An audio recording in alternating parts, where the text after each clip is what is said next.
कान्तस्मि मे लोकाः सप्तद्वीपा च मेदिनी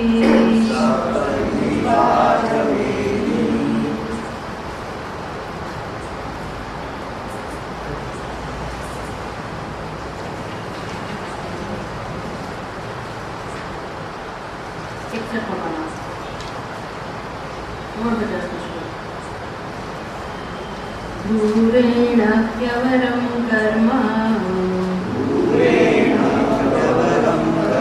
बुद्धियोगात् धनञ्जय बुद्धौ शरणमन्विच्छ कृपणाफलहेतवः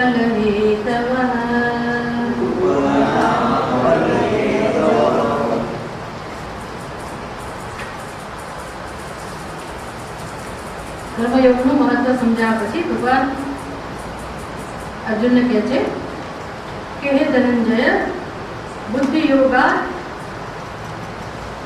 દૂરેણ અવરમ કર્મ બુદ્ધિ યોગ કરતા બુદ્ધિ યોગ એટલે સમજવાનું કર્મયોગ બુદ્ધિનો કોઈ યોગ ના અને કર્મનો પણ કોઈ યોગ ના એટલે ભગવાન આવા શબ્દો વાપરે છે બુદ્ધિ યોગ શબ્દનો અર્થ શું કરવાનો તો બુદ્ધિનું કામ શું છે સમજ પ્રાપ્ત કરવી કે જ્ઞાન પ્રાપ્ત કરવું તો જે કર્મની અંદર સમજ ઉમેરાયેલી હોય આપણી પોતાની સમજ ને ભગવાનની સમજ એટલે કર્મયોગ છે એ શેના પરથી નક્કી થાય તો કે જ્યાં ઉપદેશને અનુસાર આપણું કર્મ થતું હોય તો જ એ કર્મયોગ કહેવાય માત્ર કર્મયોગ ના કહેવાય અને કેવળ સમજ પણ કર્મયોગ ના કહેવાય આપણી અંદર સમજ હોય પણ એ સમજ કર્મમાં પ્રગટ ના થાય તો પણ એ કર્મયોગ ના કહેવાય ખાલી આપણી અંદર સમજ હોય કે ભાઈ હા ભગવાને સમજાવ્યો યોગસ્થ કુરુ કર્માણિ સંગમ ત્યક્ત્વા ધનંજય સિદ્ધ્યો સમો ભૂત્વા સમત્વમ યોગ ઉચ્યતે આવું પણ સમજાય શકો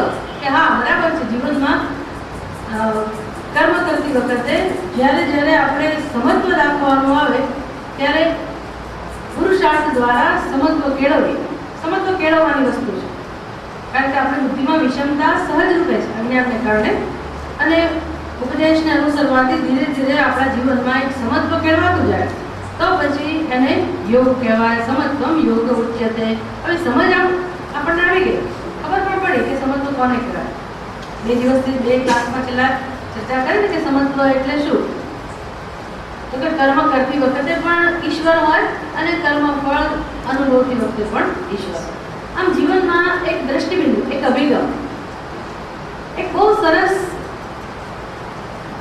પ્રતિભાવ આપણી બુદ્ધિમાંથી જન્મે જીવન પ્રત્યે તો જીવનની અંદર કર્મ પણ આવી દો કર્મનું ફળ પણ આવી દો એટલે જે કર્મ આપણે કરતા હોઈએ એ વખતે પણ ઈશ્વર પ્રત્યે અમુક પ્રકારનો ભાવ હોય અને રોજ જે પરિસ્થિતિનો સામનો કરવાનો હોય એમાં પણ ઈશ્વરની સમજ અને ઈશ્વર પ્રત્યેનો પ્રેમ હોય આ બધું ભેગું થાય ત્યારે એને કહેવાય સમત્વમ યોગ ઉચ્યતે આવી સમજ હોય એટલું પૂરતું નથી પણ સાથે સાથે એ સમજ કર્મની અંદર પ્રગટ થવી જોઈએ મને ખબર છે કે દેવી સંપત્તિ એટલે શું પ્રત્યાઘાત કેવો જન્મની ખબર છે પણ પછી પ્રત્યાઘાત જુદા પ્રકારનો જન્મે અને જુદું કર્મ જ્યારે થાય આપણાથી ત્યારે એને કર્મયોગ ના કહેવાય એટલે સમજને અનુરૂપ કર્મ જન્મે ઉપદેશમાંથી જન્મેલી સમજને અનુરૂપ આપણું કર્મ હોય એનું નામ છે કર્મયોગ આવું સમજાવવું હોય હવે કહે છે અર્જુનને કે અર્જુન જો તું આ ઉપદેશને ધ્યાનમાં રાખીને તારા જીવનમાં કોઈ પરિવર્તન નહીં લાવે તારી સમજમાં પરિવર્તન નહીં લાવે તારા વ્યવહારમાં પરિવર્તન નહીં લાવે અને તો પછી કર્મ તો કરવાનું જ છે તું એ કર્મ કેવું હશે જો ભગવાનના ઉપદેશને અનુરૂપ કર્મ ના હોય તો આપણું કર્મ કેવું હોય એ કર્મની પ્રેરણા ક્યાંથી જન્મે જો આપણી સામે અમુક માર્ગદર્શન ના હોય ભગવાનનો જે ઉપદેશ છે માર્ગદર્શન છે એ આપણે ધ્યાનમાં ના રાખીએ શાસ્ત્રનો ઉપદેશ ધ્યાનમાં ના રાખીએ ભગવાનનો ઉપદેશ ધ્યાનમાં ના રાખીએ તો કર્મ તો કરવાના જ છે તો પછી એ કર્મનું પ્રેરક બળ કોણ હોય પ્રેરક બળ કોણ હોય કર્મ કરનારની બુદ્ધિમાં જે સમજ હોય અને એ સમજ તો જો ઉપદેશથી વિરુદ્ધ હોય એટલે અજ્ઞાન જ હોવાનું છે ઉપદેશ ન હોય એટલે અજ્ઞાન સમજી જ લેવાનું પછી એવું નહીં કે ઉપદેશ ના હોય એટલે બીજું કંઈ હોય ભગવાનનો ઉપદેશ ના હોય જ્ઞાન ના હોય તો અજ્ઞાન તો છે જ અજ્ઞાન લઈને જન્મ્યા છીએ એટલે અજ્ઞાન તો હોય જ. તમે જ્ઞાન પ્રાપ્ત કરો તો અજ્ઞાન દૂર થાય, નહીં તો પછી અજ્ઞાન સહજ અજ્ઞાન હોવાનું. તો કર્મનું પ્રેરક કયું હોય? અજ્ઞાન. અને અજ્ઞાનમાંથી કેવી પ્રેરણા મળે? કર્મ શેના માટે કરીએ? અહંકારને પોષવા, એને કહેવાય સ્વાર્થને પોષવા. તો સ્વાર્થને પોષવા માટે જે કર્મ થાય એને કહેવાય કર્મ ફળને ધ્યાનમાં રાખીને થતું કર્મ. ભગવાન કહે છે કે અર્જુન, આવું કર્મ આ બુદ્ધિ યોગાત એટલે કે કર્મયોગ કરતા અત્યંત નિકૃષ્ટ, અવરમ એટલે ઉત્તર, અત્યંત નિકૃષ્ટ છે. માટે કૃપણાઃ ફલહેતવઃ એ મનુષ્યનું વિશેષણ છે, સંસારી મનુષ્યનું વિશેષણ છે. ફલહેતુ એનું બહુવચન છે, ફલહેતવઃ એટલે કે જેનો કર્મની પાછળ એક જ આશય છે કે કર્મનું ફળ મેળવવું. કર્મ ફળ હેતુને ધ્યાનમાં રાખીને જે કર્મ કરે છે એને કહેવાય કર્મ ફલ હેતવઃ. બહુવચન છે, કર્મ ફલ હેતવઃ. તો આવા જે ફલ હેતવઃ એ મનુષ્ય જે કેવા છે? ભગવાન કહે છે કૃપણાઃ એટલે કંજૂસ. ભગવાનની રીત છે આપણને ખકડાવા.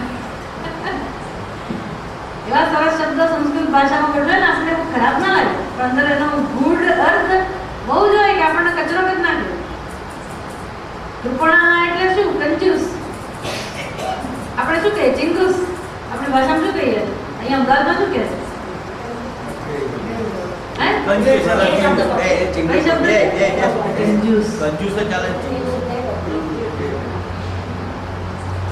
હજી એક શબ્દ છે પણ એ જરા બહુ વિચિત્ર લાગે એટલે હું નથી બોલતી.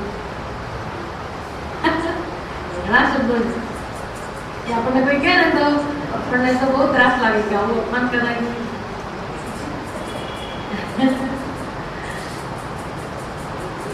જેનો અર્થ થાય કોરો મનુષ્ય, કોરો કટ છે કે એને એટલે કશું કંઈ ખર્ચવાની તૈયારી આવો છે એવો એક શબ્દ એક અર્થ છે, એવો શબ્દ વપરાય છે એના માટે. ના એ પણ નહીં, એ તો લોભી કહેવાય. તો કંજૂસ એટલે શું? કંજૂસ એટલે ખર્ચે જ નહીં. ગરીબ માણસને કંજૂસ ના કહેવાય. ગરીબને કંજૂસ ના કહેવાય, નથી કરો. કંજૂસ કોને કહીએ આપણે? જેની પાસે ઘણું બધું ધન હોય અને ના ખર્ચે. ના ખર્ચે એટલે ઘરના નહીં ના વાપરવા દે, પોતે ના વાપરે, કશું નહીં. સૂચિમાં જ રાખે, જે કે બેંકમાં એમ જ રાખે. ખર્ચા ચાલતા જાઓ, આટલી ગણતરી કરો, તમને શેમાં ફાયદો થાય? સ્કૂટર લેવા ના દે આપણે. હું આપણે સમજાવ કરીએ કેટલું દૂર જવાનું, આ છે તે છે, હવે સમય બદલાઈ ગયો, આપણે શારીરિક આટલો શ્રમ ઓછો થાય, આ કેટલું આપણે જો તમે એમ કે આટલા પૈસા બેંકમાં મૂકો અને પછી તમે વિચાર કરો કે એનું જે ગણતરી કરો કે વ્યાજ આવે તો તમે ખરેખર તો વ્યાજમાંથી કરો ને તો તમે રિક્ષામાં આરામ કરી શકો. હવે કોણ કાપો તમને એ વખતે પણ આવું દલીલા કરીને આપણને સ્કૂટર ના લેવાતું. આપણા જ પૈસાથી લેવું હોય તો ના લેવાતું કે તમે ગણતરી કરો. છોડો ગણતરી, અમારે ઘરમાં રિક્ષાવાળા ક્યાં શોધવા જવાનું, ક્યાં ઉભા રહો, અમારે પટકે તો નીકળી જાય કે ના લેવા. અમારે બધા અનુભવ હોય ઘરમાં. એટલે એ તો ચલો આપણા હિત માટે કહેતા હોય કે ગણતરી આવી હોય. દરેક વાતમાં ગણતરી, કંઈ પણ નાની મોટી કરી છે ગણતરી. આ તો હજી વ્યવહાર કુશળ માણસ કહેવાય, પણ કેટલાક માણસો ખર્ચે જ નહીં.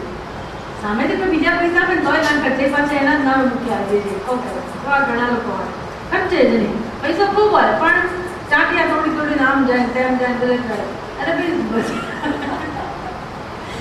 કેટલી બધી ઘરમાં ગાડીઓ હોય, કેટલું બધું પૈસા, પણ એ દરેક ફિટ થઈ ગયું ને કે આ પૈસો તો આમ વપરાય જ નહીં, એમ વાપરવાની વસ્તુ જ નથી.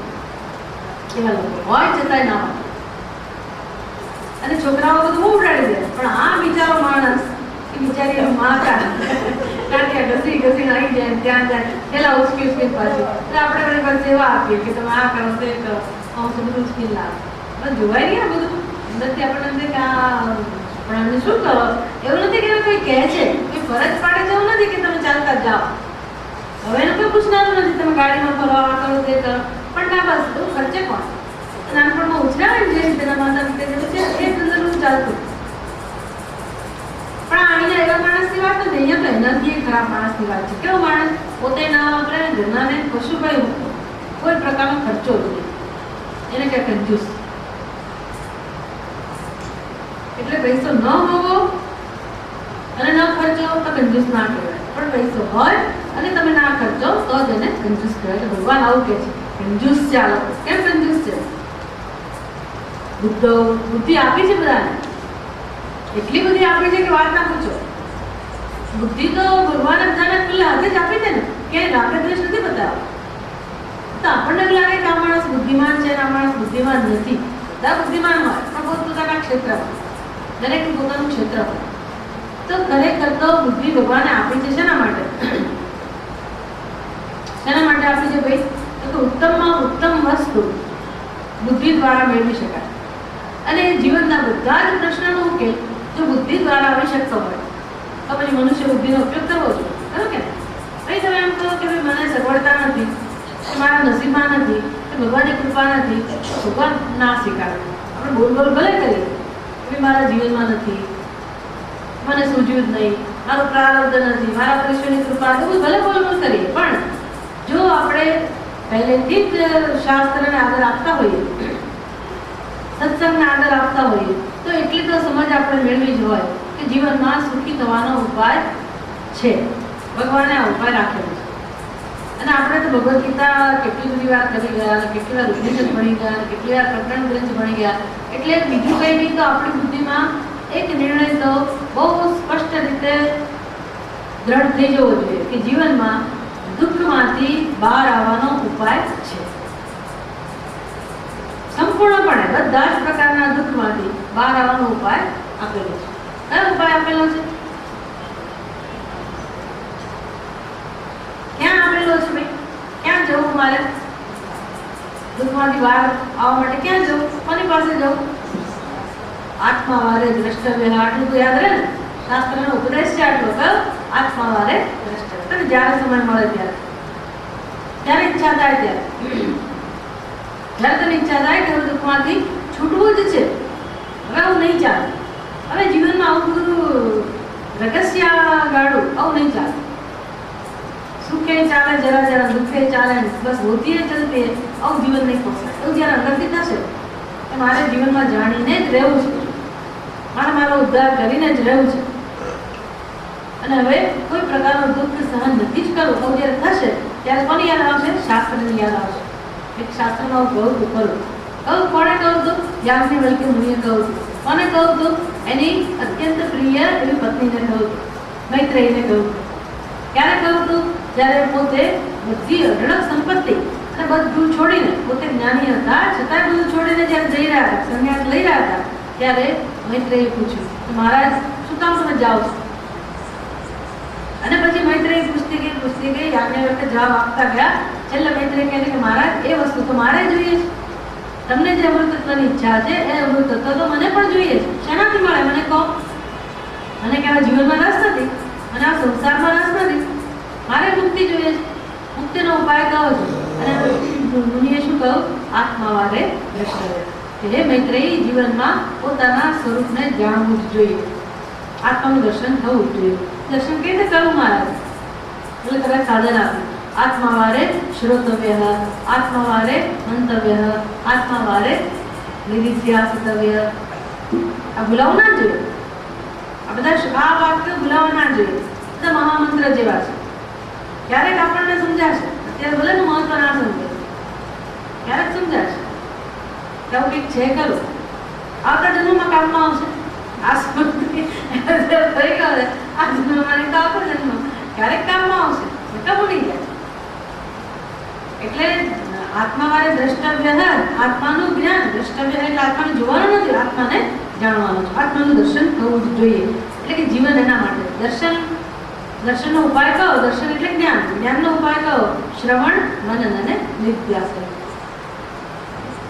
બસ તો પછી જ્ઞાન પ્રાપ્ત કરવું હોય તો કયું સાધન છે જ્ઞાન પ્રાપ્ત કરવાનું? બુદ્ધિ. મારે જીવનમાં પરમાત્માનું દર્શન પ્રાપ્ત કરવું હોય, પરમાત્માનું જ્ઞાન મેળવવું હોય તો કોને શરણે જવું જોઈએ? જ્ઞાનની શરણે જવું જોઈએ. એટલે ભગવાન કહે છે ધનંજય બુદ્ધૌ શરણમ અન્વિચ્છ. તું આવો ના બનીશ, તો સંસારી ના રહીશ, તારા જીવનમાં આ નથી શોધતું, તું બુદ્ધિમાન છે માટે કહું છું. કોઈ આપણને ક્યારે કહે, જો એક નિર્ણય થઈ ગયો કે આ માણસને કહેવાનો કોઈ અર્થ જ નથી, તો કોઈ કહે તમે એક નિર્ણય બાંધી લો કે આ માણસે કંઈ કહેવાનું કશું કહેવાનું ફેર જ નહીં, તો માન કહેતો કે ક્યાં જ નહીં. આપણને કોઈ કહેતું હોય ને શું તો અપેક્ષા છે, આપણી ગણતરી છે કે ભાઈ આ બુદ્ધિમાન મનુષ્ય છે અને બસ તેજીને ટકો. બીજી કેટલી વાર થોડાકમાં સમજી જાય બધું. ભગવાન અર્જુનને આવું સમજે છે કે અર્જુન તું બુદ્ધિમાન છે, અર્જુન તું બીજા જેવો ના થઈશ, તું સ્વાર્થી ના રહીશ, તું માત્ર કર્મ ફળને ધ્યાનમાં રાખીને કર્મ ના કર્યા કરીશ, એટલે કે દુઃખી ના રહ્યા કરીશ, એવું ને એવું જીવન ના જીવીશ. તારા જીવનમાં પરિવર્તન લાવજે. અને કયું પરિવર્તન? તો કે બુદ્ધો શરણમ અન્વિચ્છ, તું બુદ્ધિનું શરણ લે કે જ્ઞાનનું શરણ લે. હવે શંકરાચાર્યને સમજાવે આ શ્લોકને. દૂરેણ અતિ વિપ્રકર્ષેણ हि अवरं निकृष्टं कर्म फलार्थिनां क्रियमाणं बुद्धियोगात् समत्वबुद्धियुक्तात् कर्मणः जन्ममरणादि हेतुत्वात् धनञ्जय. ધનંજય, એ ધનંજય નામ કેમ વાપર્યું છે? તો કે એક વખત અર્જુને બહુ બધું ધન જીતી લાવ્યા હતા ને યુદ્ધ દ્વારા, એટલે આવું વિજય પ્રાપ્ત કરવાનું સામર્થ્ય જેની અંદર છે એવું અર્જુન. એ અર્જુન દૂરેણ અર્થાત અતિ વિપ્રકર્ષણ્ય હિ અવરમ કર્મ. દૂરેણ માં શું કરવાનો? અત્યંત નિકૃષ્ટ. વિપ્રકર્ષેણ એટલે અત્યંત નિકૃષ્ટ. અવરમ નિકૃષ્ટમ કર્મ ફલાર્થિના ક્રિયમાણમ. કોનું કર્મ આવું ઉતરતું કર્મ છે? ફલાર્થિના ક્રિયમાણમ. ફલ અર્થિના, અર્થી એટલે ઈચ્છુક. અર્થીનો અર્થ શું થાય? ઈચ્છુક. અર્થિના ત્રીજી વિભક્તિ છે. ફલાર્થિના જેણે ફળની ઈચ્છા ધ્યાનમાં રાખીને કર્મ હાથમાં લીધેલું છે એવા મનુષ્યનું કર્મ એ અર્જુન બહુ જ નિકૃષ્ટ છે, બહુ જ ઉતરતું છે, તુચ્છ છે. એટલે એ કર્મની કોઈ કિંમત જ નથી. ખરેખર આવું છે. આગળ ભગવાન કહેવાના છે કે આ લોકો તો સમજતા જ નથી. ફળને ધ્યાનમાં રાખીને જે કર્મ કરે છે એ ફળ તો મળશે ખરો, પણ ફળ તો તરત નાશ થઈ જશે. એટલે આખી જિંદગી જો માણસ આવું કર્મ કરે તો ફળ મળ્યા કરે, પણ મળે ખરું, જુદા પ્રકારનું મળે, સારા પ્રકારનું મળે, ખરાબ પ્રકારનું મળે, પણ ફળ તો નાશ પામે અને આપણું જીવન પૂરું થઈ જાય અને વળી પાછું બંધન તો ઊભું જ છે. એટલે કર્મ દ્વારા આપણે શું કરીએ છીએ? માગીએ છીએ જીવનમાં. અને કર્મ શું છે? પૈસા છે. જેમ તમે કંઈક લેવા નીકળો એટલે પૈસા ખિસ્સામાંથી વાપરો ને, તમે આટલા પૈસામાં આટલા પૈસામાં, એમ આખી જિંદગી ભગવાને આપણને તક આપી છે, બહુ સમૃદ્ધિ આપી છે. જીવન એટલે બહુ મોટી સમૃદ્ધિ. અને એમાં મનુષ્ય કર્મ કરે છે, પોતાના પુરુષાર્થ, એને જે ઈચ્છા થાય એના માટે કર્મનો ખર્ચ કરે. ફળ જે જોઈતું હોય, પોતાની ઈચ્છા પૂરી કરવી હોય તો એ પોતાની જે શક્તિ છે એ શક્તિ વાપરે. બૌદ્ધિક શક્તિ વાપરે, શારીરિક શક્તિ વાપરે, આર્થિક શક્તિ વાપરે, બધી પોતાની અંદર રહેલી શક્તિઓ વાપરે. એને કહેવાય ખર્ચ. આપણે ખર્ચ કર્યા કરીએ એના માટે ઈચ્છા પૂરી કરવા, ફળ મેળવવા માટે. એમ કરતા કરતા આખી જિંદગી તમે કર્મ કરે આજ કરો, એટલે આવો ખર્ચ કર્યા કરો તો કર્મ ખૂબ થયો, બધું ખર્ચાઈ ગયું શક્તિ વખતે બધું, અને ફળ પણ મળ્યું, પણ એ પણ જતું રહ્યું કે નહીં, પણ કે રહે નહીં પછી આપણી પાસે. એટલે જીવન પૂરું થઈ ગયું જનતામાં. અને વળી પાછા આપણે કેવા ઈચ્છુક ના ઈચ્છુક. એટલે ઈચ્છુક એનો આપણે આપણી ભાષામાં અર્થ કરવો તો કેવો કરવાનો? ભિખારી અથવા માગણ. ઈચ્છુક એટલે માગણ. મને આની ઈચ્છા છે, બસ. ઈચ્છા એટલે જેની ઈચ્છા વસ્તુ તો આપણા કરતા બહાર જ ને. એટલે કે મને થોડી મળી જાય આમના. ભગવાનની માલિકી છે આ બધું આખું જગત. એટલે ઈચ્છા એટલે કેવી ઈચ્છા હોય? મારી માલિકીની આ વસ્તુ બને અને પછી હું એને ભોગવું. મારી માલિકીની બનાવવા માટે મારે મહેનત કરવી પડે. એટલે એક ઈચ્છા પૂરી કરી, બીજી ઈચ્છા પૂરી કરી, આમ ઈચ્છા તો જન્મ્યા જ કરે. એટલે જોઈએ એ તો માગણી ચાલ્યા જ કરે. આખી જિંદગી તમે માગણી પૂરી કરો, તમારી જાતે પૂરી કરો કે ભગવાન પૂરી કરે, તો જીવન પૂરું થવા આવે ત્યારે પણ આપણે કેવા? માગણના માગણ, ભિખારીના ભિખારી. ઈચ્છુક એવા નેવા. પેલો બિચારો ભિક્ષુક કહેવાય, એટલે ભિક્ષાની ઈચ્છા. જે માગી રહ્યો છે શું માગે? પૈસા માગે. પૈસા શેના માટે માગે? એને કંઈક રોટી જોઈતી હોય, વસ્ત્ર જોઈતા હોય, એના માટે પૈસા માગે. આપણી પાસે એ બધું તો છે અને છતાં આપણે માંગણી કરતી નથી. આપણે બીજા વસ્તુના ઈચ્છુક છીએ અને પેલો ભિક્ષાના ઈચ્છુક છે, એને કહે ભિક્ષુક. આપણે બીજા ઈચ્છુક. અર્થી અને સંસ્કૃતમાં કહેવાય અર્થી. શેના અર્થી જો ભાઈ? તો કે ફળના. શેનું ફળ? કર્મનું. તો કર્મ શેના માટે કરવો છે? પોતાની ઈચ્છા પૂરી કરવા માટે. એવા જ અર્થી. અર્થીનો અર્થ ઈચ્છુક. ફલાર્થીના ક્રિયમાણમ કર્મ અત્યંત નિકૃષ્ટમ. શેના કરતા નિકૃષ્ટ છે? બુદ્ધિ યોગાત. બુદ્ધિ યોગ કરતા. બુદ્ધિ યોગ એટલે શું? સમસ્ત બુદ્ધિ યુક્તા કર્મણ. કયા કર્મ કરતા કર્મ નિકૃષ્ટ છે? તો કે જે બુદ્ધિમાં સમત્વ રહેલું છે. સમત્વ બુદ્ધિ યુક્તા એટલે જે મનુષ્ય સમત્વને કેળવવા માટે કર્મ કરે છે, એટલે પોતાના ફળને મહત્વ નથી આપતું.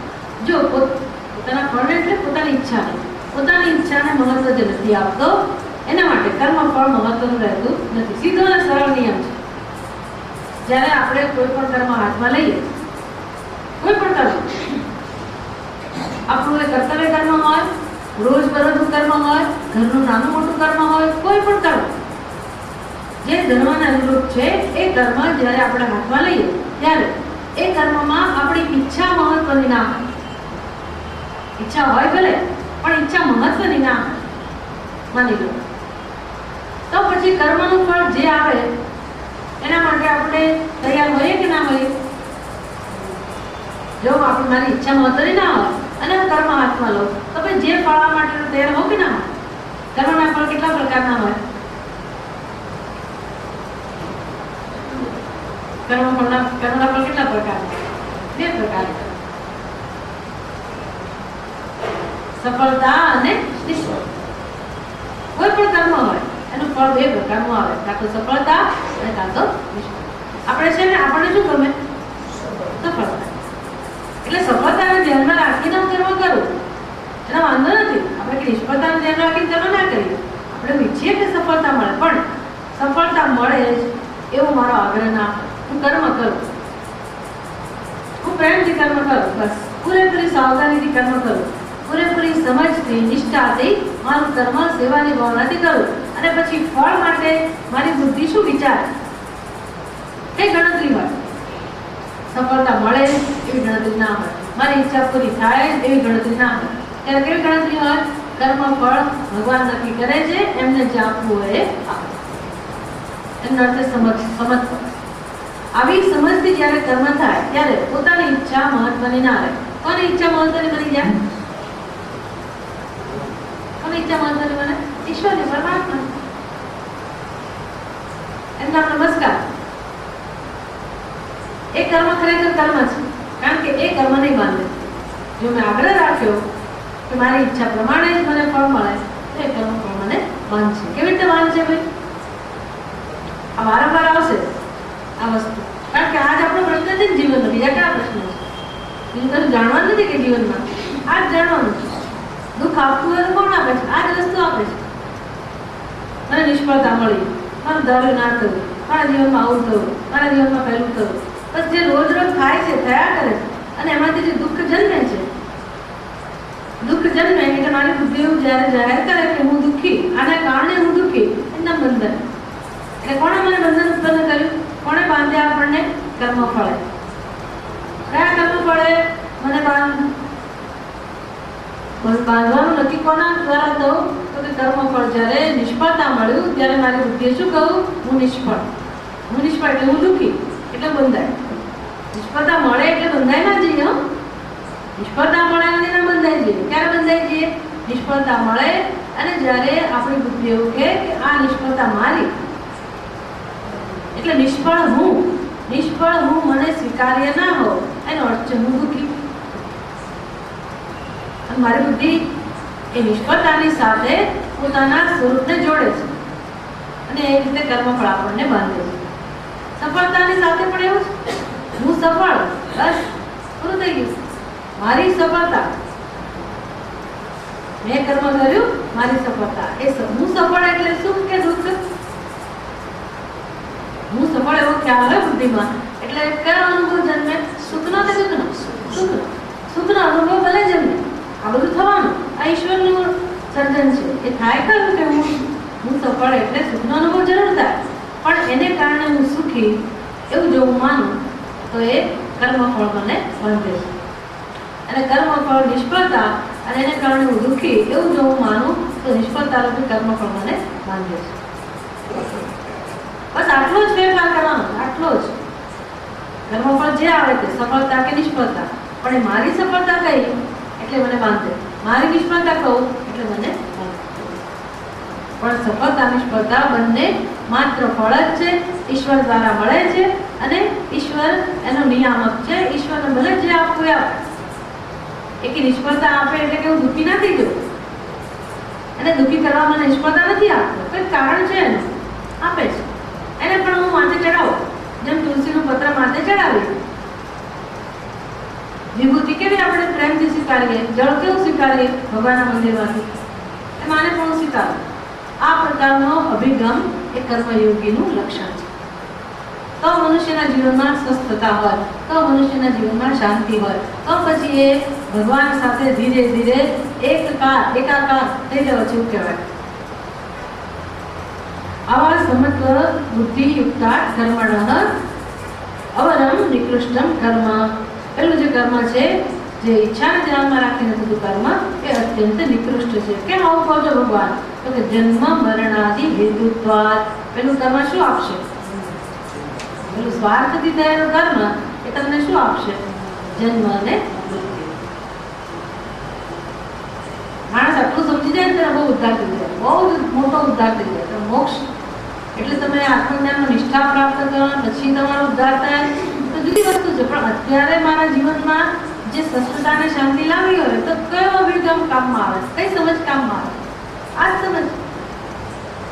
અને આ સમજ પ્રાપ્ત કરતા જ જન્મ નીકળી જાય. એટલે જે આપણા જીવનમાં બને છે, જે પણ બને છે, દરેકમાં ઈશ્વર કર્મફળદાતા છે અને એણે આ પ્રકારની પરિસ્થિતિ ઊભી કરી છે. તો મારે હવે શું વિચારવું, કેમ સામનો કરવો આ પરિસ્થિતિનો? સફળતા આવે તો પણ કેમ વિચારપૂર્વક સામનો કરવો, અને નિષ્ફળતા આવે તો પણ વિચારપૂર્વક સામનો કરવો. અર્થાત સફળતા આવે તો છકી ના જવું, અને નિષ્ફળતા આવે તો શોકમાં મગ્ન ના થઈ જવું. રોજ આ પ્રકારનું વલણ, રોજ આ પ્રકારનું વલણ આપણને ઉપયોગી થાય. નહીંતર ક્યારેક ઉપર ચડ્યા અને બીજે દિવસે પછડાયા, વળી ઉપર ચડ્યા અને પછડાયા. આવું માણસ જીવે છે જીવન, એ સંસારીનું જીવન. અને ચલો એનાથી વધારે નવો જન્મ તો ઉભો જ છે ને.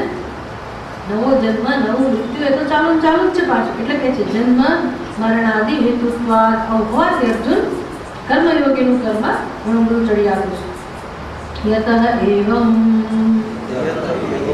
યોગ વિષયાયામ બુદ્ધો તત્પરિપાકજાયામ વા સાંખ્ય બુદ્ધો શરણમ આશ્રયમ અભય પ્રાપ્તિ કારણમ અન્વિચ્છ પ્રાર્થયસ્વ પરમાર્થ જ્ઞાન શરણઃ ભવ ઇત્યર્થઃ. શંકરાચાર્યજી સરસ નાના વાક્યોની અંદર અર્થથી સભર એવા વાક્યો એટલે બહુ સુંદર ઉપદેશ આપે છે, બહુ પ્રેમથી સમજાવે છે. યતઃ એવં, આવું હોવાથી. યતઃ એવં એટલે આવું હોવાથી. કારણ કે આવું હોવાથી યોગ વિષયાયામ, જેનો વિષય યોગ છે, એમાં બુદ્ધો તત્પરિપાકજાયામ વા સાંખ્ય બુદ્ધો શરણમ અન્વિચ્છ. બુદ્ધો શરણમ અન્વિચ્છ કહો ને, એ શંકરાચાર્યને સમજાવે. બુદ્ધોનો અર્થ શું કરવાનો? તો કે જેનો વિષય યોગ છે અને જે બુદ્ધિ પરિપાકજાયામ વા સાંખ્ય બુદ્ધો, કાં તો એ બુદ્ધિ આપણને પરિપક્વતા અપાવે છે અને કાં તો પછી આત્માનું જ્ઞાન અપાવે છે, એવી જે બુદ્ધિ છે. તત્ શરણમ, શરણમ એટલે આશ્રયમ, અભય પ્રાપ્તિ કારણમ. આશ્રય કેવો આશ્રય છે? તો કે જેમાં અભયતા મળે છે. અભય પ્રાપ્તિ કારણમ, જીવને અભયતા જ જોઈએ છે. આપણે કોઈક અભયતા બક્ષે કે ભાઈ તું જીવનમાં નિશ્ચિંતતાથી રહે, જરાય ચિંતા ના કરીશ, કોઈ પ્રકારનો ભય ના રાખીશ. ભાઈ કેમ મારી તમારી જેવો કે બોલ બોલ કરે એટલે કે થોડી અભયતા મળી જાય, પણ એવો કોઈ ઠોસ આશ્રય હોય જીવનમાં, એવો આશ્રય મળી જાય, એવું શરણને મળી જાય કે તમારે કઈ ચિંતા કરવાની રહે જ નહીં. પ્રત્યક્ષ દર્શન થાય, તમે પ્રત્યક્ષ જોઈ શકો, તમે એની અનુભૂતિ કરી શકો, જેને અપરોક્ષ અનુભૂતિ કહેવાય, જેને આત્મ સાક્ષાત્કાર કહેવાય, એવું તમને કોઈ આશ્રય મળી જાય જેમાં કે તમારે એનો રંગ રૂપ આકાર એના કે શબ્દો એ બધાની ચિંતા ના હોય. તમારા અંતઃકરણમાં એક એવો સરસ તમને એક અનુભવ થાય પરમાત્મા સ્વરૂપનો, અને તમે જોઈ શકો કે આ પરમાત્મા એ જ તમારી ક્ષણે ક્ષણે કાળજી રાખી રહ્યો છે અને બધું સંચાલન એ જ કરી રહ્યો છે. પ્રેરણા દ્વારા, સદબુદ્ધિના વિચારો દ્વારા, વૃત્તિ દ્વારા એ જ તમારી રક્ષા કરે છે અને તમને અભયતા પ્રદાન કરે છે.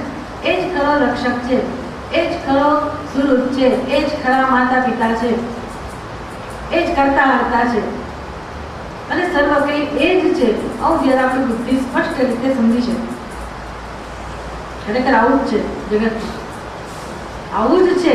અમારી બુદ્ધિ એટલી બધી વિચિત્ર બની ગઈ છે એટલે એને ક્યાંય ભગવાન જણાતો નથી, એને કોઈ શરણને દેખાતો નથી, એને કોઈ અભયતા આપનાર દેખાતો નથી. બાકી ઈશ્વર તો કેવો છે, ઈશ્વર દરેક જીવને પોતાના ખોળામાં આશ્રય આપનાર છે. આખું આટલું મોટું બ્રહ્માંડ સર્જ્યું છે, બધા જીવો એના ખોળામાં રહે છે કે નહીં, આરામથી બધાને અસ્તિત્વ આપે છે, કોઈનો ક્યાંય તિરસ્કાર નથી. એ ગમે તેવો જીવ હોય બધાને પ્રેમથી રાખવા, અભયતા. ભગવાન પાસે કોઈને ભય નથી. એ તો ધર્મનું આચરણ કર્યું હોય ને એટલે ભગવાન પાસે જતા બીક લાગે. ભગવાન પાસે શું કામ, સત્સંગમાં જતા બીક લાગે. આપણી પાસે આવતા લોકો ડરે. જે અત્યંત વિપ્રવૃત્તિ કરતો હોય માણસ, સાવ નિકૃષ્ટ પ્રકારની પ્રકૃતિ, અસામાજિક જેને કહેવાય, એવો વિચિત્ર માણસ હોય જે બિચારા બદનસીબ છે, એને કંઈ એવું મળ્યું નથી, સારો ઉછેર નથી મળ્યો, સારા વિચારો નથી મળ્યા, આવો જે માણસ છે એ માણસ ક્યારેય સજ્જનની પાસે ઊભો ના રહે. જોજો તમે, કારણ કે એની બુદ્ધિનો પોતાનો તિરસ્કાર એટલો બધો હોય એને ગમે જ નહીં. સારી જગ્યાએ જવું ના કરે, સારા માણસ પાસે ઊભા રહેવું ના કરે, એની સાથે વાત કરવી ના કરે, એ દૂર જ રહે આપણાથી, એને ભય લાગે આપણે. એટલે ભય કોને લાગે? જેને પાપનું કે અધર્મનું આચરણ કર્યું હોય ને એના મનમાં ભય હોય. પહેલું પગથિયું આ છે. પછી અજ્ઞાનને કારણે પણ ભય હોય. આપણા મનમાં ભય છે, આપણે પાપનું આચરણ ના કરતા પણ આપણા મનમાં ભય હોય. કેમ ભય હોય? અજ્ઞાનને કારણે. કારણ કે જન્મોથી આપણે અજ્ઞાનને આશ્રય આપીને રહ્યા છે, અજ્ઞાનનો આશ્રય લઈને જીવતા આવ્યા છે. એટલે દરેક જણ પોતાને સ્વતંત્ર માને છે, એકલો અટલો માને છે, બસ આ શરીર પૂરતો મર્યાદિત માને છે. અને ક્યારે એનું અસ્તિત્વ પૂરું થઈ જશે, ક્યારે શું થશે, આવું બધું એને વિચારો આવ્યા છે. આમ એકલતા પોતાના જીવનમાં, જીવન તો જેને કહીએ, હું જગત કરતા જુદો છું, એ જે અજ્ઞાન છે એ મનુષ્યને ભય ઉત્પન્ન કરાવે છે. જેને શાસ્ત્ર કહે છે દ્વૈતાધિ ભયમ ભવતી. સાંભળ્યું છે? દ્વૈતાધિ ભયમ ભવતી. ભય શામાંથી જન્મે? દ્વૈત. દ્વૈત એટલે બે. તત્વ કેટલા છે? તત્વ તો એક છે. કોનું તત્વ? હુંનું, ચૈતન્યનું. આપણું સ્વરૂપ એક જ છે, એમાં બીજું કોઈ છે જ નહીં. છતાંય મારી બુદ્ધિએ એવું સર્જન કર્યું છે, મારી બુદ્ધિએ, ભગવાને નહીં, હા, મારી બુદ્ધિએ એવું સર્જન કર્યું છે કે આખા જગતમાં પૂર્ણતા હોવા છતાં, એક જ તત્વ હોવા છતાં મને મારા પોતાનું સ્વતંત્ર સ્વરૂપ હોય એવો અનુભવ કરાવે છે, એવો ખ્યાલ ઉત્પન્ન કરે છે. એટલે આખી જિંદગી મને હું આટલો જ કે હું આટલી જ અનુભવ થયા કરે, એને કહેવાય જીવત. અને બાકી બધું મારા કરતા જુદું. એટલે હવે બિચારો જીવ આટલો બિચારો વાપરો હોય એને કોઈક આશ્રય તો જોઈએ ને, એટલે જગતમાં આશ્રય શોધ્યા કરે. અને એકે આશ્રય એનો મળતો નથી, જેવો એને જોઈએ એવો આશ્રય નથી મળતો. બધા આશ્રય કેવા હોય? પાંગળા. સ્વભાવથી દરેક આશ્રય કેવા હોય? પાંગળા. કારણ કે પરિવર્તનશીલ છે, વિનાશશીલ છે, મર્ત્ય છે. એટલે કયો આશ્રય તમે લેવા જાઓ કે જે તમને અભયતા અપાવે? કયો આશ્રય લેવા જાઓ? સમજાય છે આ બધું? આપણે આવું જીવન જીવીએ છીએ. આપણા બહુ આશરાઓ છે બધા, આધાર લઈને જીવનારા છીએ. એ સમજવું જોઈએ કે આ લઈએ નો વાંધો નહીં, કારણ કે ક્યાં જવાના, આધાર વગર જીવવાના જ નથી. અજ્ઞાન છે એટલે બિચારા બાપડા તો છીએ જ, એટલે આધાર વગર તો કંઈ ચાલવા નથી. આધાર લીધે પણ સમજવું જોઈએ કે આ બધું મારા જીવનમાં જે થઈ રહ્યું છે અજ્ઞાનનું પરિણામ છે, એ કંઈ સત્ય નથી. અને આ જ્ઞાન એટલે શું, આ શ્રવણનો શું અર્થમાં, શ્રવણનું શું ફળ મળવું જોઈએ? ધીરે ધીરે આપણા જીવનમાં નિર્ભયતા કે અભયતા આવવી જોઈએ, સ્વતંત્રતા આવવી જોઈએ, થોડો બધા આવવી જોઈએ. આશ્રય છે થોડા થોડા તો ઓછા થાય, આશ્રય વધતા જવાને બદલે આશ્રય ધીરે ધીરે ઓછા થતા જાય. અને કયો આશ્રય પ્રાપ્ત થાય? ભગવાન એ સમજાવી રહ્યા છે કે અર્જુન એવો આશ્રય યોગ વિષયાયામ બુદ્ધો, આ જે યોગ વિષય બુદ્ધિ છે એમાંથી તને આવો આશ્રય પ્રાપ્ત થશે કે જે અભય પ્રાપ્તિ કારણ છે, જે તને અભયતા અપાવશે. કેમ આવું થશે ભગવાન? કારણ કે આવી બુદ્ધિ તને ધીરે ધીરે પરિપક્વ બનાવશે. પરિપક્વ બનાવશે અર્થાત તારા અંતઃકરણને અત્યંત સ્વચ્છ બનાવશે. એટલે અજ્ઞાનથી ધીરે ધીરે તું દૂર જઈશ, અજ્ઞાન નાશ પામશે તારા અંતઃકરણમાં. નિર્દૂત એટલે અજ્ઞાન ધોવાઈ જશે, પાપ ધોવાઈ જશે, અજ્ઞાન દૂર થશે, અશુદ્ધિ દૂર થશે. એમ કરતા કરતા પરિપક્વતા પ્રાપ્ત થશે અને છેવટે સાંખ્ય બુદ્ધો, આવા અંતઃકરણની અંદર તને જ્ઞાન પ્રાપ્તિ માટેની જિજ્ઞાસા જન્મશે. એને કહેવાય સાંખ્ય બુદ્ધો શરણમ આશ્રયમ અન્વિચ્છ. માટે અર્જુન એવું જીવન જીવજે, આ કર્મ દ્વારા પરમાત્માની માંગણી કરજે, કર્મફળની માંગણી ના કરીશ. પરમાત્માની માંગણી કઈ રીતે થાય? કર્મફળની માંગણી અથવા તો કર્મફળનો આગ્રહ ન રાખવો એનું નામ જ પરમાત્માની માંગણી છે. બસ એવું કર્મ તને શુદ્ધ બનાવશે, એવું કર્મ તારા અંતઃકરણને સ્વચ્છ બનાવશે. એમ કરતા કરતા તારા અંતઃકરણમાં જ્ઞાન માટેની જિજ્ઞાસા જન્મશે. એ ઈશ્વરની કૃપા છે. એટલે આ સત્સંગથી કે સીધું જ્ઞાન ના થાય એ સમજી શકાય, ના થાય. કારણ કે અંતઃકરણમાં ક્યાં હજી ઠેકાણા છે? અંતઃકરણમાં જિજ્ઞાસા હોય તો મને જ્ઞાન થાય ને. આ કે પેલી અપરા વિદ્યા નથી કે સોટી વાગે સમસમ ને વિદ્યા રમજો. ત્યાં કેવું હોય, પેલા શિક્ષક આપણને એક સોટી પટકાવે એટલે પેલા એકડા આવડી જાય ને, એકડા જે શીખવાનું ભાઈ ના મળ્યા ગોખી આપણે. અહીંયા એવું ના ચાલે. અહીંયા તમે કઈ 10 વાર કહો, 15 વાર કહો, 50 વાર કહો, આપણને કોઈ કહે એટલે મને જ્ઞાન પ્રાપ્ત થઈ જવું ના બને. આખી જિંદગી હું શ્રવણ કરું તો જ્ઞાન પ્રાપ્ત ન થાય એવું બને. ભગવાને કહી દીધું, પહેલા જ કહી દીધું. આશ્ચર્યવત પશ્યતિ કશ્ચિદેનમ આશ્ચર્યવત જૈનમ શૃણોતિ કશ્ચિત શ્રુત્વાપી ન વેદ. અર્જુન કોઈક જ શ્રવણ કરે, કોઈક જ. શ્રવણ એટલે ખાલી આપણે સાંભળતા એટલે શ્રવણ કર્યું ના કહેવાય. શ્રવણ એટલે આપણે એ ગ્રંથની સાથે સાથે રહેતા શીખ્યા હોઈએ, એવી રુચિ હોય. પશ્યતિ એનમ કોઈક જ એનો અર્થ સમજી શકે અર્જુન. અઉચ્ચા મહાન આશ્ચર્ય છે. અને જોવે છે એ આશ્ચર્ય, સાંભળે છે પણ એ આશ્ચર્ય, જોવે છે એટલે પોતાના સ્વરૂપને જાણી શકે છે એ મહાન આશ્ચર્ય. કોઈ એને સાંભળી શકતું હોય તો આશ્ચર્ય, અને કોઈ બોલી શકતું હોય તો આશ્ચર્ય, અને સાંભળવા છતાંય ન સમજે એ પણ મહાન આશ્ચર્ય. પણ આવું છે, સાંભળવા છતાંય આપણને ના સમજાય એવું બને. ભગવાન જાણે છે કે શ્રવણ કરવા છતાંય જ્ઞાન પ્રાપ્ત ન થાય એવું બને. પણ કેમ બને આપણે પૂછવું જોઈએ, ભગવાન એવું કેમ છે? શ્રવણ કરવા છતાં મને કેમ જ્ઞાન પ્રાપ્ત નથી થયું? પેલા મહારાજ ભિક્ષા માટે જાય ને સાધુ, ગૃહિણી કહે કે ભાઈ શું આપું તમને, દૂધ આપું કે છાશ આપું? બંને ભાવે છે એટલે બંને આપો. આપે ગૃહિણી? ના મળે બંને. તમે એક નક્કી કરો, છાશ તો છાશ, દૂધ તો દૂધ. કેમ ભાઈ? તો બંને વિરુદ્ધ છે, બંને ભેગા કરીને ના આપે. એનો અર્થ પણ નથી ભિક્ષા. કાં તો તમે છાશ નો આગ્રહ રાખો, કાં તો તમે દૂધ નો આગ્રહ. નક્કી કરવું પડે. શ્રેયસ છે પેરેસ છે વિવિનક્તિ ધીરહ. એવો કોઈ ધીર છે કે જેણે જીવનમાં પરીક્ષા કરી પોતાની જાતે અને પછી સત્સંગ શરૂ કર્યો એવું છે ને? તો આપણે આમ બોલાવી લાવી દીધા હોય એટલે સત્સંગમાં આવે અને પછી ગમે એટલે ચાલુ રાખે. પ્રમાણ એવો નથી કે જિજ્ઞાસુ બની ગયા હોય, એવું ના. અને જે બહુ ફરફર કરતા હોય ને તો ના જોઈએ તો નક્કી થઈ ગયું. કારણ કે હજી એને શ્રવણ પેલા પ્રકારનો આનંદ આમાં બહુ સરસ, એમાં જ રસ છે, ભણવામાં તો હજી રસ જન્મ્યો જ નથી, નક્કી થઈ ગયું.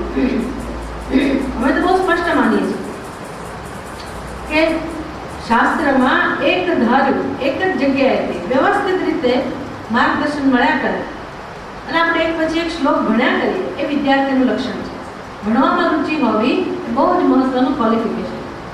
શરૂઆતમાં આપણે મોક્ષાર્થી હોઈએ, મુમુક્ષુ હોઈએ અને આપણને શ્રવણમાં રસ હોય એટલે આપણે અમુક જગ્યાએ જઈને શ્રવણ પ્રાપ્ત કરીએ એમ કરતાં કરતાં જિજ્ઞાસુ બનીએ. પણ જિજ્ઞાસુ ક્યારે બન્યા કહેવાય કે હવે એ બધું પૂરું થઈ ગયું, હવે ગ્રંથ અને હું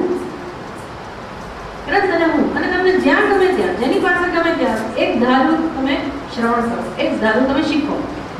પછી રખડપટ્ટી ચારેય બાજુ ફરવાનું ચાલે એ પછી એ મુમુક્ષુ નથી, જિજ્ઞાસુ નથી. મુમુક્ષુ હોય શકે પણ જિજ્ઞાસુ નથી. આ બધું શીખવું જોઈએ આપણે કે આપણી અંદર કેવી રુચિ છે, આપણે શું ગ્રહણ કરી શકીએ છીએ, આપણને કેવો રસ છે. ભગવદ્ ગીતામાં કયા શ્લોકમાં મારી જાતે હું સમજુ કે ભાઈ આમાંથી મને કેટલું સમજાય. કારણ કે શાસ્ત્રના સિદ્ધાંતને સમજવા બહુ જરૂરી છે પોતાના સ્વરૂપને સમજવા માટે.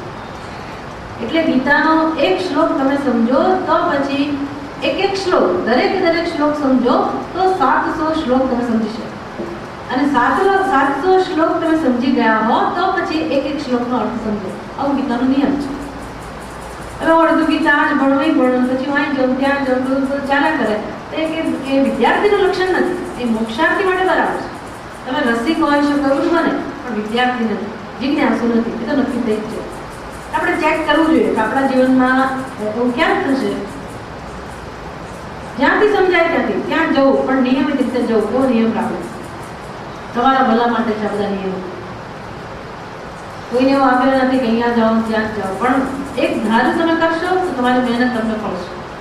બાકી આમ બધે થોડું લેવા જશો અંદર કોઈ ક્લેરિટી નહીં આવે, પ્રયાસ તમારો બધો વ્યર્થ થાય. એટલે ગ્રંથ જે હોય એ ગ્રંથને પૂરેપૂરું પ્રાધાન્ય આપીને પ્રેમથી એ ગ્રંથનું જ્યારે આપણું ડિટેલમાં અધ્યયન થતું હોય ત્યારે તો આપણે ગંભીરતાથી અધ્યયન કરવું જ જોઈએ. આવું નિયમ છે. એટલે બુદ્ધો શરણમ અન્વિચ્છાની અંદર બધું આવે. અને જિજ્ઞાસુ બનતા પહેલા કે ભાઈ ક્યારે તમને આ જ્ઞાન ક્યારે થાય? ભગવાન કહે છે કે આ જ્ઞાન ક્યારે અર્જુન થાય? તો કે પરિપાક જાયા બુદ્ધો, જ્યારે બુદ્ધિ પરિપક્વ થાય ત્યારે. બુદ્ધિ પરિપક્વ થવી એટલે શું? બુદ્ધિની અંદર સૂક્ષ્મતા આવે. સૂક્ષ્મતા ક્યારે આવે? જ્યારે આપણે પોતે જ પોતાના જીવન વિશે રોજ પરીક્ષા કરતા હોઈએ. રોજ કેટલો વૈરાગ્ય આવ્યો, કેટલું છોડવાની જરૂર છે, ક્યાં કઈ ભૂલ થાય છે, કેટલી જીવનમાં આસક્તિ છે, કેટલી જીવનમાં કર્મનું કેટલું સ્થાન હોય, પ્રવૃત્તિનું કેટલું સ્થાન હોય, નિવૃત્તિનું કેટલું સ્થાન હોય, બધી સમજ હોવી જોઈએ. અભય પ્રાપ્ત કારણમ અન્વિચ્છ પ્રાર્થયસ્વ, અર્થાત પરમાર્થ જ્ઞાન શરણ ભવઃ ઇત્યર્થ. હે અર્જુન, પરમાર્થ જ્ઞાન શરણ ભવ, જ્ઞાનને શરણે જાય. એટલે કેવું જ્ઞાન? પરમ અર્થ, જેમાં પરમાત્માનો અર્થ હોય એવા જ્ઞાનને શરણે જાઓ. યતઃ અવરમ કર્મ ગુર્વાણાઃ કૃપણાઃ દીનાઃ ફલહેતવઃ ફલતૃષ્ણા પ્રયુક્તાઃ સन्तઃ यो वा एतदक्षरं गार्गी अविदित्वा अस्माल्लोकात् प्रैति सकृपणः इति श्रुतेः. यतः अवरम कर्म कुर्वाणाः, કારણ કે અવરમ કર્મ કુર્વાણાઃ એટલે નિકૃષ્ટ કર્મ જે કરે છે, સ્વાર્થથી પ્રેરાઈને જે કર્મ કરે છે એ લોકો કૃપણાઃ, ભગવાન કહે છે દીનાઃ, સ્વાર્થી લોકો કે સંસારી બુદ્ધિના જે મનુષ્યો છે કેવા છે? દીનાઃ. દીનાઃ એટલે અત્યંત દયનીય. કેવા દયનીય? પેલો જે રાજાની સવારી નીકળી રહી છે, રાજાએ જોયું કે ભિખારી બિચારો દુઃખી છે, દીન છે અને રડી રહ્યો છે. રાજાએ કહ્યું કે જરા તપાસ કરો કે એને શેની જરૂર છે.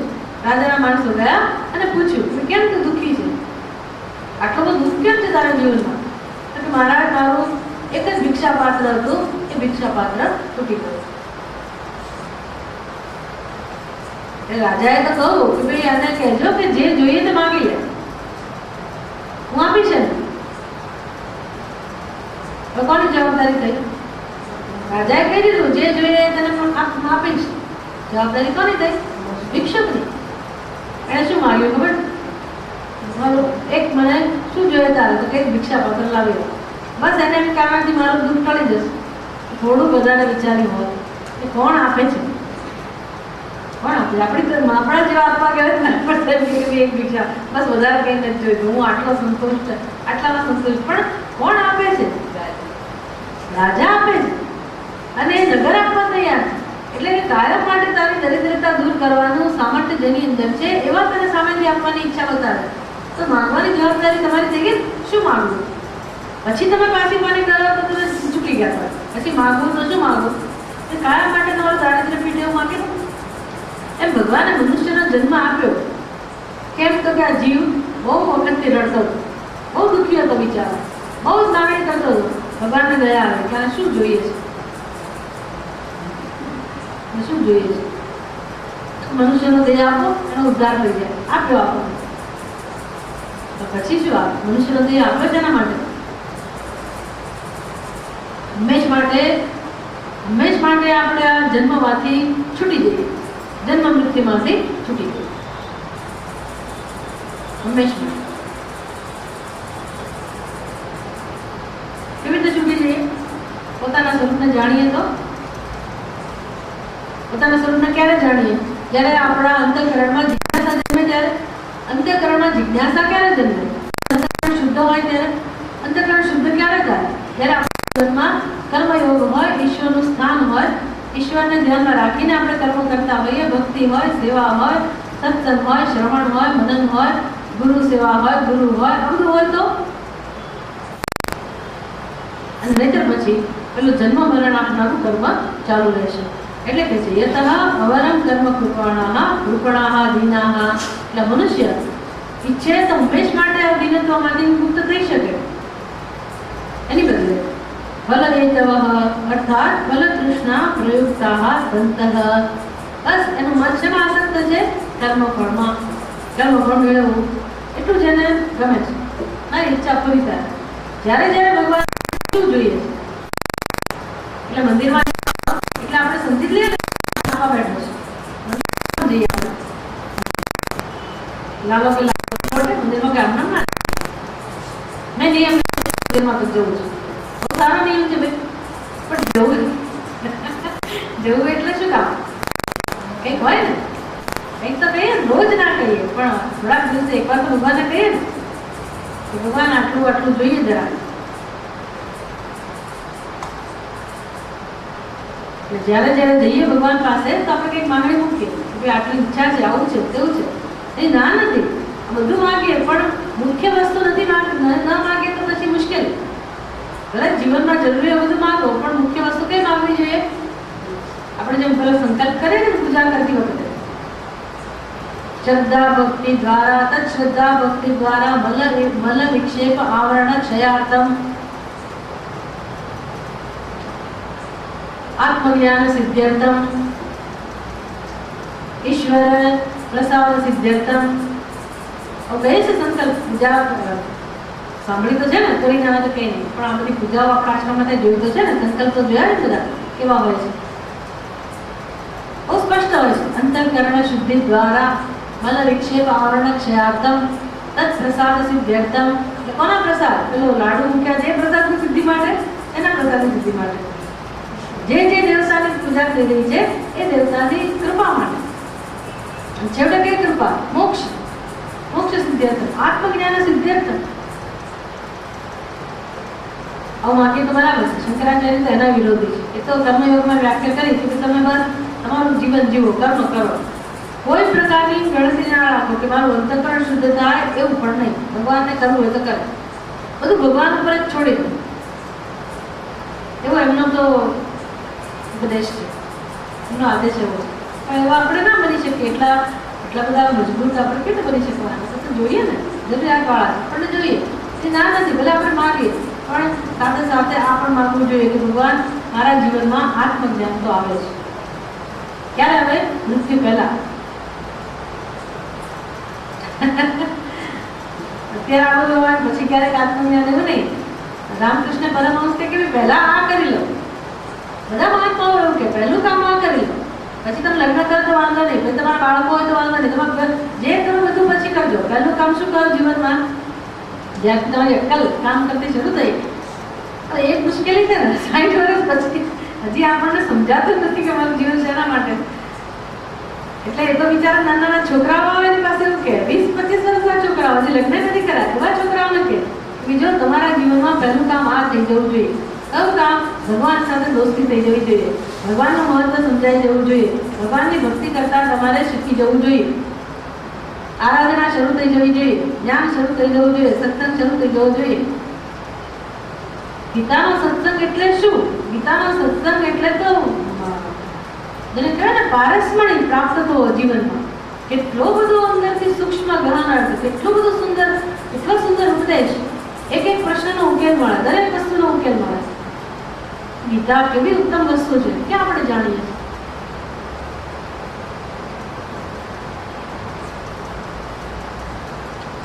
એટલે ભલે તૃષ્ણા પ્રયુક્તા સંતઃ, માત્ર ફળ તૃષ્ણા રાખીને જીવન જીવવું એ જીવન નથી. પહેલું કામ આ થઈ જાય, ભગવાન પાસે આ માગી લેવા. હજી એ સમય છે, ભલે મોટા થઈ ગયા હોય, ભલે ગમે તેટલા મોટા થઈ ગયા હોય, હજી માગવાની તક છે કે નહીં?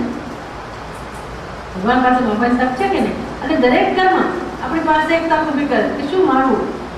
જે કંઈ કરીએ, જે દરેક દિવસ દરેક સમયે આપણી પાસે આવી તક ઊભી કરે છે કે હું શું માગું. રોજની પ્રાર્થના શું હોય?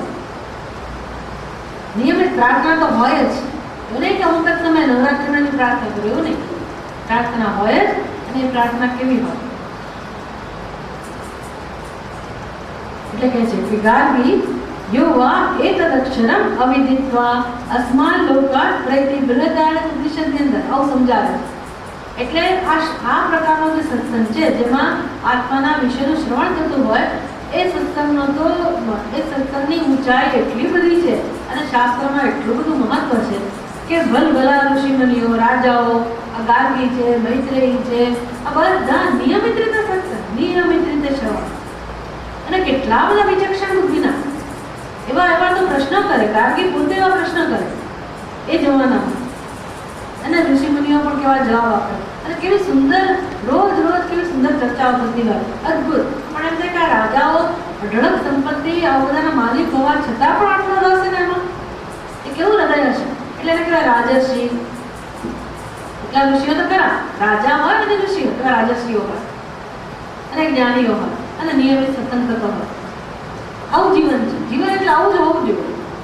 જીવનમાં આ જ મહત્વની વસ્તુ છે. આ સિવાય બીજી કોઈ વસ્તુનું સ્થાન હોય જ નહીં. અને સાધકના જીવનમાં તો ન જ હોવું જોઈએ. હજી કેમ બધું પકડી રાખી શકે માણસ? દહીં પણ પકડે, દૂધ પણ જોઈએ, છાશ પણ જોઈએ, એવું કેમ ચાલે?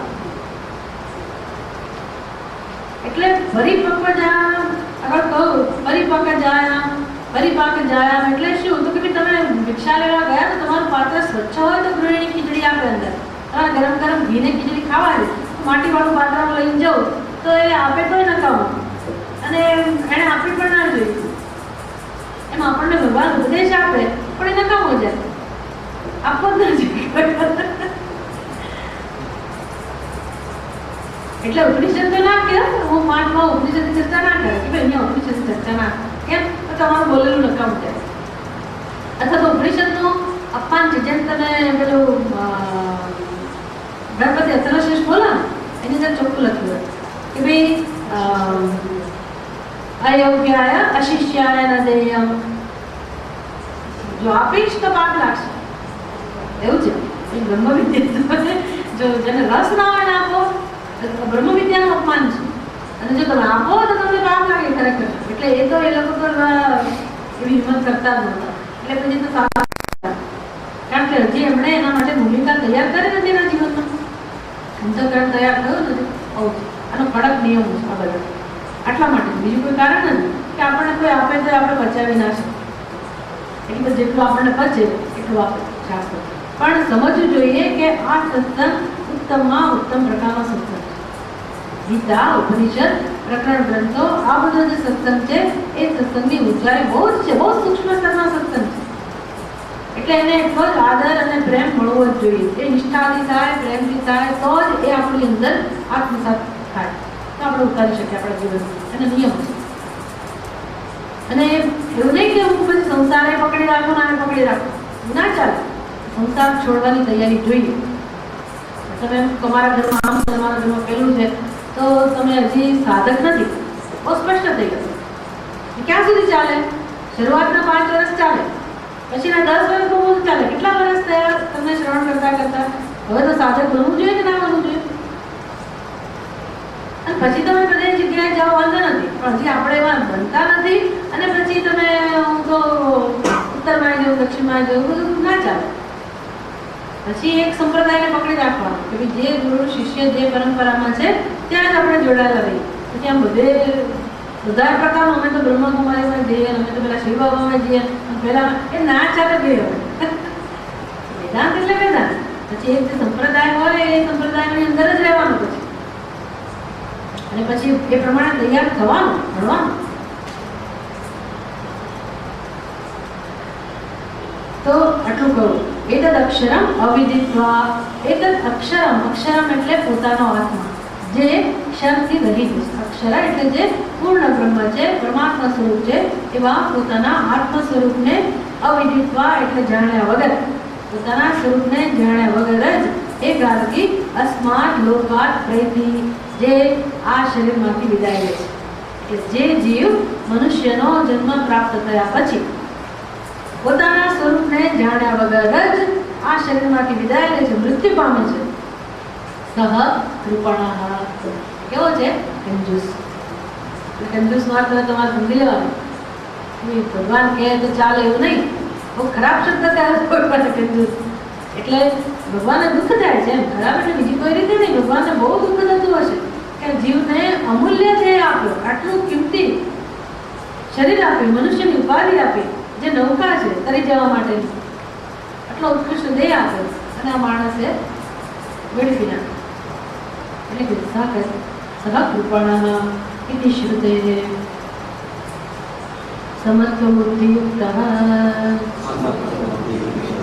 સન સ્વધર્મં અનુતિષ્ઠन् યत् ફલં પ્રાપ્નોતિ તચ્છૃણુ. પાછું ભગવાન સરખામણી કરે છે. પહેલા કહું કે નહીં હોય તો શું થાય? તો કે જન્મ બંધન ચાલુ રહે. અને સમત્વ બુદ્ધિયુક્ત સન, સમત્વ બુદ્ધિ એટલે સમત્વ યોગ, એને ધ્યાનમાં રાખીને સ્વધર્મ અનુતિષ્ઠન, જે મનુષ્ય પોતાના સ્વધર્મનું અનુષ્ઠાન કરે છે તો શું મેળવે છે? આવું કરવાથી યત ફલમ પ્રાપ્નોતિ, જે ફળ મેળવે છે તત્શૃણુ. એટલે પોતાના સ્વધર્મનું અનુષ્ઠાન કરતા કરતા, કર્મયોગનું અનુષ્ઠાન કરતા કરતા મનુષ્ય ક્યાં સુધી પહોંચી શકે, શું પ્રાપ્ત કરે, કેવું ફળ મળે? શંકરાચાર્ય કહે છે, ભગવાન હવે આપણને કહે છે કે કર્મયોગનું ફળ શું હોય. 50મો શ્લોક. બુદ્ધિયુક્તો જહાતિહ સુકૃત દુષ્કૃતે તસ્માદ યોગાય યુજ્યસ્વ યોગ કર્મસુ કૌશલમ. પાછી કર્મયોગની વ્યાખ્યા. યોગ કર્મસુ કૌશલમ. આગળ વ્યાખ્યા કરી સમત્વમ યોગ ઉચ્યતે. યોગ કર્મસુ કૌશલમ તસ્માદ યોગાય યુજ્યસ્વ. માટે તું યોગનું અનુષ્ઠાન કર. કેમ? બુદ્ધિયુક્તો ઉભે જહાતિ સુકૃત દુષ્કૃતે ઉભે જહાતિ. બુદ્ધિયુક્ત એટલે કે જેણે જ્ઞાનનું શરણ લીધેલું છે, કર્મયોગનું શરણ લીધેલું છે, એવો મનુષ્ય સુકૃત અને દુષ્કૃત, પાપ અને પુણ્ય બંનેને છોડી દે છે. અથવા પાપ અને પુણ્ય આવા યોગીને છોડી દે છે. જે કર્મના ફળ છે એ કર્મના ફળ બાંધવાની બદલે આ મનુષ્યને છોડીને જતા રહે છે. એટલે હંમેશ માટે જન્મ મૃત્યુમાંથી આ મનુષ્ય છૂટી જાય છે અને મોક્ષને પ્રાપ્ત કરે છે. માટે તું યોગનું શરણ લે. આવતે વખતેની ચર્ચા કરશું. ઓમ પૂર્ણમદ પૂર્ણમિદં પૂર્ણાત પૂર્ણમુદચ્યતે પૂર્ણસ્ય પૂર્ણમાદાય પૂર્ણમેવાવશિષ્યતે. ઓમ શાંતિ શાંતિ શાંતિ.